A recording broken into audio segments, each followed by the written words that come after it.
Virginia hills, how majestic and how grand, with their summits fame and glory like a princely Manuel's land. Is it any wonderland that my heart without you grew, as I stand once more with loved ones on the West Virginia hill? Oh, the hills, beautiful hills, how I love those West Virginia hills. If I see your land I roam, still I think of happy home, and my friends among the West Virginia hills. My grandfather, Otto Sharp, was a lumberman who moved his sawmill by horse and wagon to various river sites. Around 1920, Otto, with sons Vernon and Tom, walked 5 miles each way between home and what is now the Barbersville Park, shown here. The mill operated on the plateau near the road. For more than a year, the men arrived at dawn and left at dusk, spending their days cutting railroad ties. This has been the Sharp home since 1914. Currently owned by Otto's grandson John and his wife Joan, the land was purchased in 1910 and the family lived in an existing log cabin while they built the house.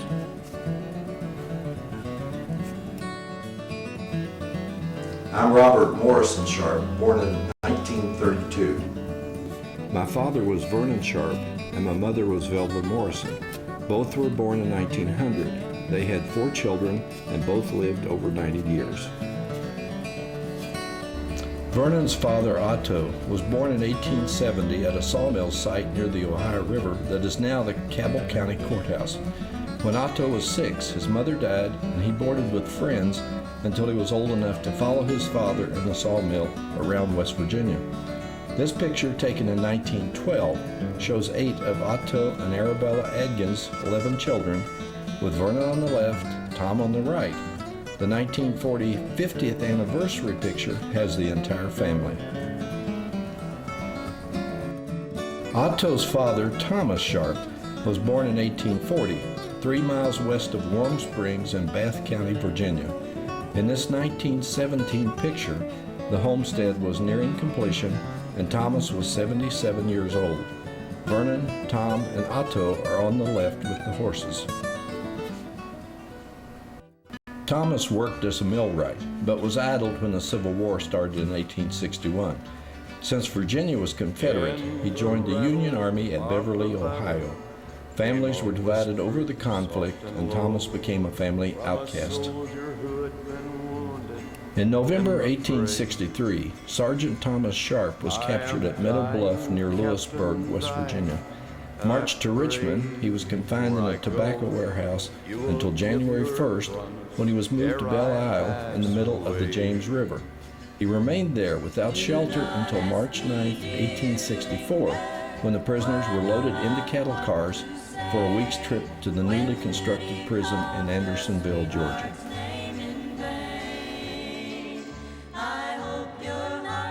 Andersonville was notorious, with 13,000 deaths from diarrhea, dysentery, gangrene, and scurvy in the 12 months it operated.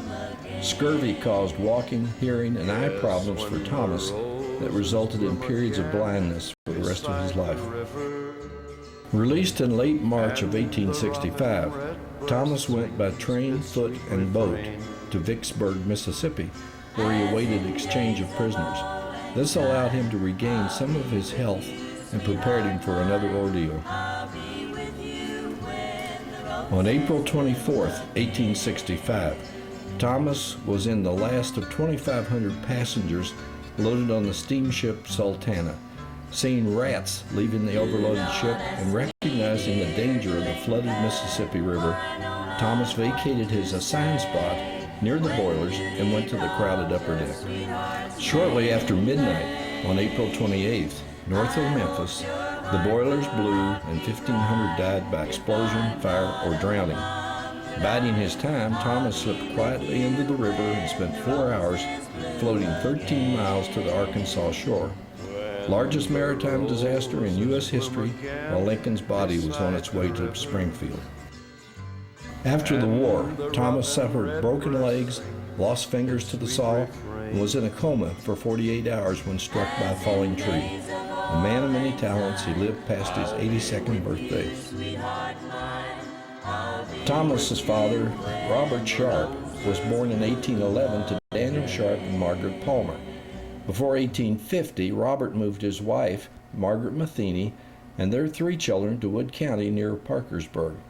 Margaret died in 1855, and Robert joined his second son, James, in New Martinsville in 1864.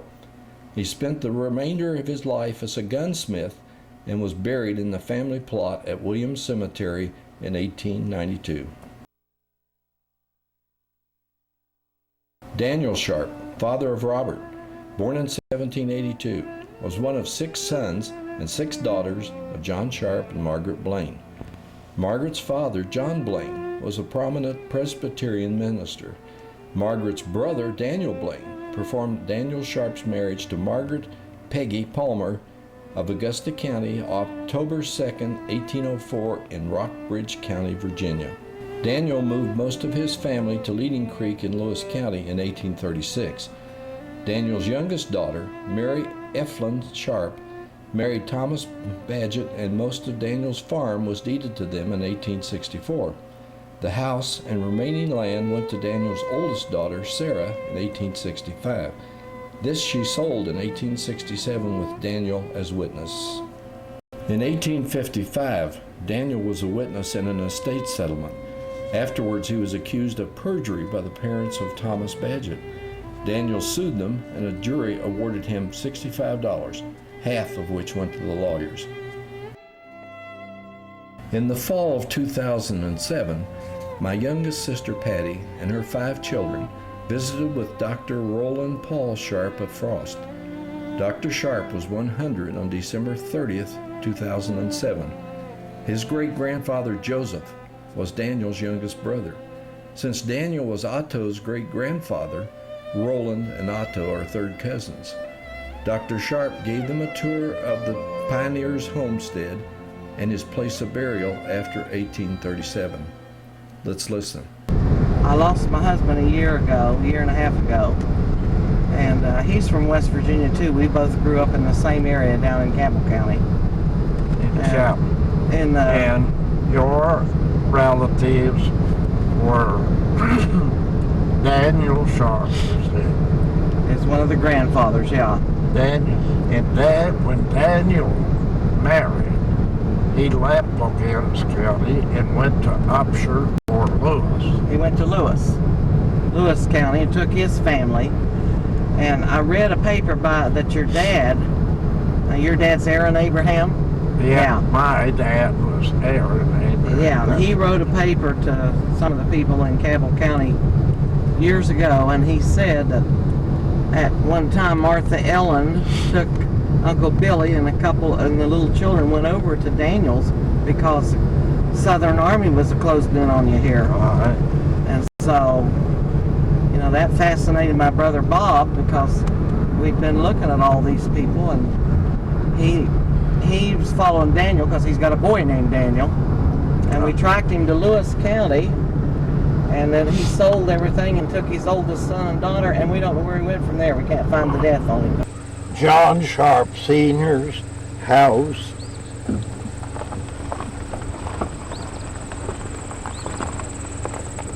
would be just back to the right of that light. It was built right about the end, up in the middle of that meadow, right past that post. That was where John Sharp came when he came here. Okay.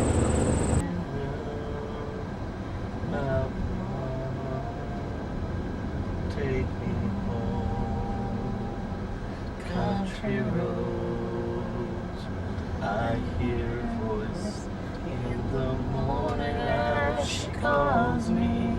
Radio reminds me of my home far away. Driving down the road, I get should have been home yesterday. Yesterday. Country roads, take me home to the place I belong. West Virginia, now mama, take me home. Country roads, take me home. Oh, country roads, take me home. Oh, country roads.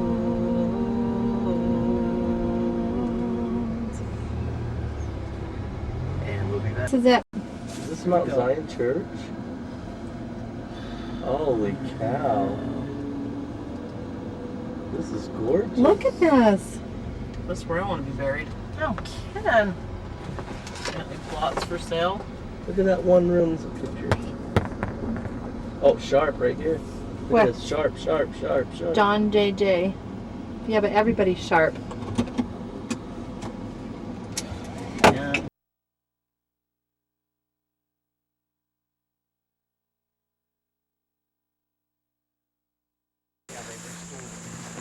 Now, most of the people in the old days, this was small before the lady gave birth. Most of them had little stones like that. And one of the boys from this family that lived just down over the hill said they didn't know that they were good stones. They just come here and gather up the stones and put them in a pile, and they made a little cemetery of their own down at the house. Wow. Graves are on the ground sunken. Yeah. It was one of these right here. Has to be right this here. What do you say, about 20 paces from He this? said about 20 feet. from the north. Well, he showed me. Henderson was Ben Sharp. So, Henderson Wickline, wasn't it? Henderson Wickline. Yeah. And he lived he like 4 months of being 100. John. This is John Sharp here, Mom, right? Uh-huh. Senior. It would be one of these sunken places. This is all that we know for certain. But let's step back to England and trace the family's progress. Surnames came into use in the 12th century in the British Isles, and Sharps began appearing in the tax rolls all over England. The name was spelled S-C-H-A-R-P-E, reflecting its Saxon origin. A large and prominent Sharp family was located at Little Horton in Yorkshire, England. Little Horton is now part of the industrial city of Bradford. England was engaged in civil war for much of the 15th century when the Dukes of York and Lancaster were fighting over the throne of England. This was the War of the Roses. White badges for York and red for Lancaster. Little Horton was one of the battlegrounds, and in 1480 the family scattered. One group went south to Tetbury, near Bristol, and later became Quaker. Another branch went north to Perth in Scotland, and John Knox turned them into Presbyterians. A third branch stayed close and produced astronomers, mathematicians, and John Sharp, Anglican Archbishop of Yorkshire. Religion was useful in sorting the Sharps in America. James Sharp started a long line of barons in Bull Hill, Perthshire, Scotland. His great-great-grandson David, born around 1560, was a second son and could not inherit. David moved to Aberdeen and became a leading merchant and the grandfather of James Sharp, Archbishop of St. Andrews, who was active in the politics of the English Civil War and was imprisoned in the Tower of London by Oliver Cromwell. After Cromwell's death, James helped restore Charles II to the throne and was assassinated for his trouble. The Archbishop's father, William Sharp, married Isabel Leslie, daughter of a baron and member of the congregation of St. Nicholas Parish in Aberdeen. Today, you can walk out of the 16th century churchyard into a 21st century mall. The parish has good records, including the marriage of Andrew Sharp and Helen Henry in 1659 and the christening of their 8 children. The Henry family produced Patrick Henry of the American Revolution. Brothers John and George Sharp came to Perth Amboy, New Jersey in 1684 as indentured servants of Gilbert Innes. Their brother, William Sharp, was banished to nearby Woodridge, New Jersey, 1 year later during the killing time in Scotland. New Jersey had many rich and prominent Sharps of the Quaker faith near Philadelphia, while the poor Scots lived in the north near New York City. John Sharp served his indenture and took up residence as a carpenter in New York in 1695, paying taxes of 1 fathom of white wampum in support of the poor. He later moved back to Perth Amboy, and the New Jersey Archives has data for the next 2 generations. When the second John dies, the third John is not available for settling the estate, but there is a John Sharp of the right age in the Scotch-Irish Beverly Manor near what is now Stanton, Virginia. The link is circumstantial but supported by other records. The Augusta Stone Church was the first Presbyterian church in Western Virginia and was led by the Reverend John Craig, who came from New Jersey. Craig christened 4 children of John and Marjorie Sharp. John died in 1749, and after Marjorie died in 1750, the orphans were taken into the homes of elders of the church. All of this is recorded in the Augusta County records.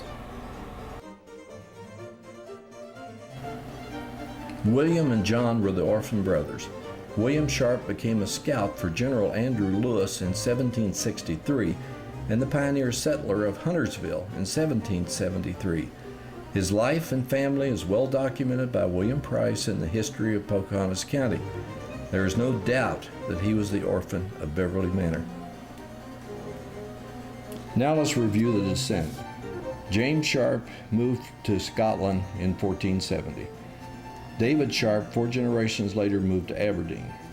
John and George Sharp came to New Jersey in 1684. John and Marjorie Sharp were in the Beverly Manor in 1741.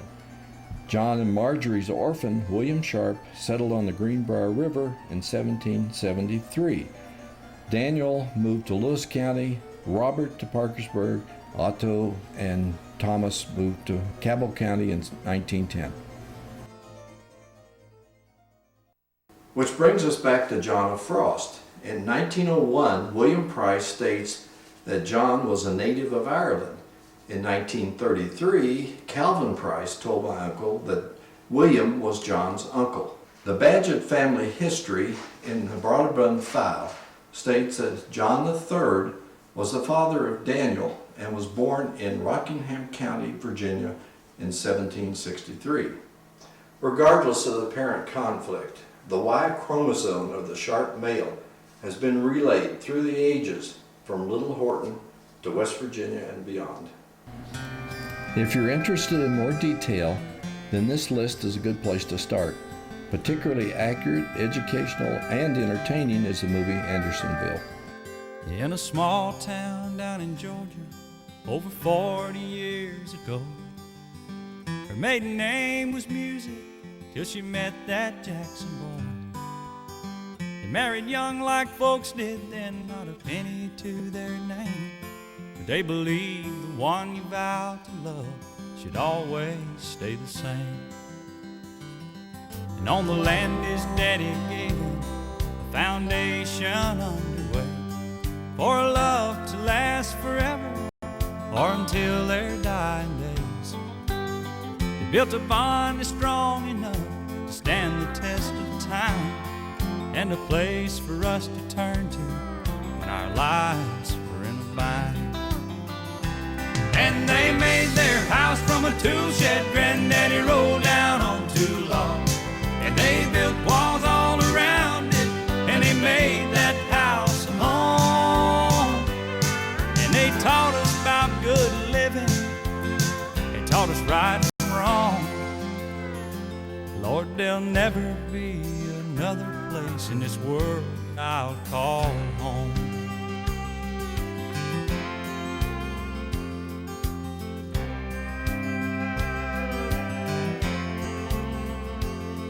My mama raised 5 children, 4 girls, and there was me. She found her strength, faith in God, and a love of family. She never had a social life. Home was all she knew, except the time she took a job to pay a bill or two. And my daddy skinned his knuckles on the cars that he repaired. He never earned much money, but he gave us all he had. He never made the front page, but he did the best he could. And folks drove their cars for miles around and let him look underneath the hood. And they made their house from a tool shed Granddaddy rolled down on 2 logs. And they built walls all around it, and they made that house a home. And they taught us about good living, they taught us right from wrong. Lord, there'll never be another place in this world I'll call home. There'll never be another place in this world that I'll call home.